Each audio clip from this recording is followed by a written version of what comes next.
अस्सलाम वालेकुम friends, welcome back to top smarties. Drama serial माँ नहीं सासू में अरूज हमेशा ही खुद में ही रहती है। वो तो असल में ही अब महरीन की बेटी लगती है। जिस तरह महरीन जहन से हाली है, ऐसे ही तो अरूज दिखाई गई है। उसे अपने रिश्तों की या अपने से जुड़े हुए किसी भी रिश्ते की कोई परवाह नहीं। परवाह है तो सिर्फ अपनी ज़ात की। महरीन की तरह वो भागना चाहती है अपने अनदेखे रिश्तों की तरफ, जबकि जो रिश्ते उसके पास हैं उसकी कोई परवाह नहीं। आज फिर माँ और बाप को अदालत लगाकर खड़ा कर दिया तो बाप कहने लगा, बेटा हमेशा ही हमने तुम्हें अपनी सगी औलाद माना है। मेरे पास सिर्फ ये घर था, छोटा ही सही, लेकिन बस यही था जो मैंने बचपन में ही तुम्हारे नाम लगवा दिया। क्या ये इस बात का सबूत नहीं कि मैंने अपनी जमा पूंजी तुम्हें दे दी? क्या इस बात से भी तुम्हें नहीं लगता कि मैं तुमसे बहुत मोहब्बत करता हूँ? हमने तुम्हें अपनी सगी औलादों की तरह पाला, कभी नहीं सोचा कि तुम्हें हमने कहीं से उठाया था। अरूज बस इसी कश्मकश में है कि उसके माँ बाप आहर हैं कहाँ। ऐसे में वो अपने मेके में जो रह रही थी तो महरीन यहाँ पर आ जाती है और यहाँ पर आकर काफी हंगामा करती है। क्या तमाशा लगा रखा है अरूज तुमने? मेरे बेटे ने तुमसे शादी की थी, मैं इस शादी में रजामंद नहीं थी, लेकिन फिर भी अपने बेटे की खुशी के लिए मैंने तुम्हें अपनाया ताकि मेरा बेटा खुश रह सके। लेकिन जब से तुम्हारे कदम हमारे घर में पड़े हैं, खुशियां तो जैसे रूठ ही गई। अब अरूज को ऐसी बातों पर बहुत गुस्सा आने लगा तो महरीन बेगम अब नसीमा बेगम से मुखातिब होते हुए कहने लगी, ये तरबियत की है आपने कि उसे अपना ससुराल बसाना ही नहीं आ रहा। अब माँ की तरबियत पर जो उंगली उठी तो अरूज चुप ना रही, कहने लगी, आपको कोई हक नहीं पहुंचता मेरी माँ के बारे में ऐसे बात करने की। माँ ने भी जब अपनी तरबियत पर उंगली उठते हुए देखी तो फौरन से पहले दिल पर हाथ रखते हुए सोफे पर गिर गई। अरूज उन्हें संभालती रही, लेकिन महरीन को फर्क नहीं पड़ा। महरीन ने तो हुक्म जारी कर दिया, मैं गाड़ी में तुम्हारा इंतजार कर रही हूँ, जल्दी आना, ज्यादा देर वेट नहीं करूंगी वरना यहीं पर पड़ी रहना। ऐसे ही महरीन गाड़ी में चली गई तो अरूज दंग रह गई कि इनका लहजा आज भी कितना सख्त है। मेरी माँ बीमार है फिर भी उन्हें कोई फर्क नहीं पड़ा।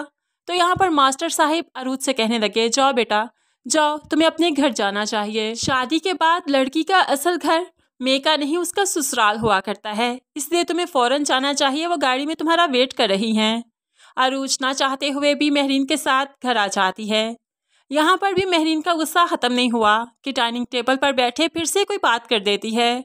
तो अरूज भी जो काफी गुस्से में मेके से ससुराल आई, वो अब महरीन की कोई बात सुनना नहीं चाहती कि फौरन से पहले खड़ी हो जाती है। आहर चाहती क्या है आप?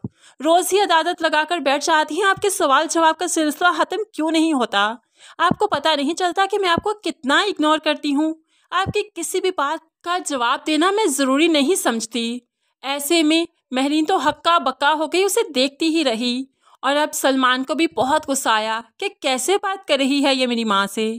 अरूज गुस्से की आलम में अपने कमरे में आ जाती है, लेकिन अब सलमान चुप नहीं रहेगा। फौरन ही कमरे में आ गया और पूछने लगा, क्या मसला है तुम्हारा? इतने अरसे से तुम क्या चाहती हो? तुमसे पूछता हूँ ना क्या मसला है, तुम मुझे बताती क्यों नहीं? अगर कुछ बताना नहीं तो बदतमीजी करने का भी हक नहीं तुम्हें। तुमने क्यों मॉम से इतनी बदतमीजी की? तुम्हें उनसे माफी मांगना होगी। अब यहाँ पर अरूज ने सलमान का लिहाज भी नहीं किया, उससे भी बदतमीजी करने लगी। वो सलमान से भी कह देती है कि मुझे तुमसे कोई बात नहीं करनी। तो एक मर्द भला कितनी देर तक बर्दाश्त करे? उसकी बीवी उसके साथ नहीं रहती, मर्द भला कितनी देर तक बर्दाश्त करते हैं? वो शादीशुदा होने के बावजूद गैर शादीशुदा मर्दों की सी जिंदगी गुजार रहा है। ये तो सलमान का बड़ापन है कि अरूज को कुछ कहता नहीं। लेकिन आज जो उसकी सब्र की इंतहा हो चुकी तो अरूज का हाथ पकड़ते हुए खींचते हुए उसे घर से निकाल दिया। अब यहाँ पर हमें तो कसूर अरूज का ही लगता है, क्योंकि मर्द इतनी देर तक बीवी की गैर मौजूदगी को अपनी जिंदगी में बर्दाश्त नहीं कर सकते। अरूज को ये बात समझ नहीं आई तो आज सलमान ने भी उसकी परवाह नहीं की, क्योंकि अरूज ना तो सलमान से कुछ शेयर करना चाहती है, ना ही उसके इज़्दवाजी हकूक पूरे कर रही है। तो फिर ऐसे में सलमान को भला इसकी क्या परवाह रह जाएगी? इसलिए हमें लगता है कि अगर सलमान का सब्र टूट गया तो ये अरूज की ज्यादती है। अरूज की वजह से ये सब कुछ हुआ। आपको कसूरवार कौन लगता है फ्रेंड्स? जरूर कमेंट्स में बताइएगा। मज़ीद वीडियोस के लिए चैनल को सब्सक्राइब कीजिए। अल्लाह हाफिज़।